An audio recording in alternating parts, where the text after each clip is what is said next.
A drone damaged the outer cell of Ukraine's Chernobyl nuclear plant. Radiation levels are normal. A drone armed with a warhead hit the outer protective shell of Ukraine's Chernobyl nuclear plant early Friday, damaging the structure and briefly starting a fire in an attack Kiev blamed on Russia.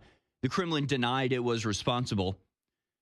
Yeah, the Kremlin denied it was retarded. The Kremlin denied doing the stupidest thing it could have ever possibly done. I mean, we know that Putin wants to end this war. Russia's winning the war, but it's not a good thing for Russia at this point. Russia wants this war to end. Trump wants this war to end. Zelensky doesn't want this war to end at all. He gets to be president as long as he keeps going.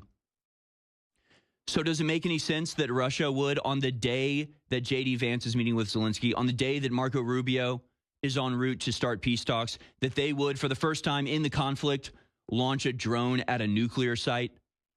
Just ratcheting up the, fear and danger and uncertainty. And the only reason I could see this would be as a power play going into the peace talks, where they go, hey, we better get peace or else there's a lot of pretty dangerous targets that we could be going after.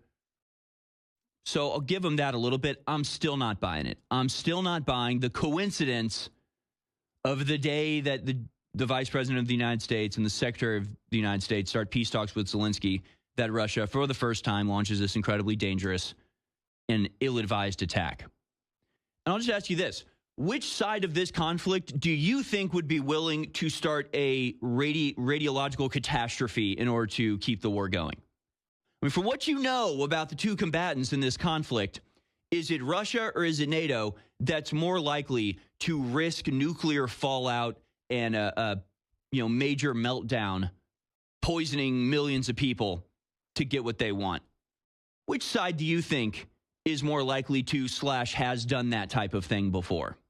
These people are psychos, and that's why it's dangerous right now. It's not dangerous because there are these state forces that have intractable differences that they have to go to war with, and the war might spiral out of control. It's dangerous because the people in power in the Western world would rather destroy the Western world than give up power.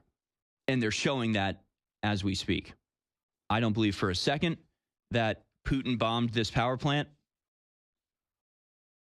Just like I didn't believe for a second that they bombed Poland when they tried to invoke Article 5 and get NATO fully involved in the conflict by lying about the Ukrainian missile that hit Poland earlier on.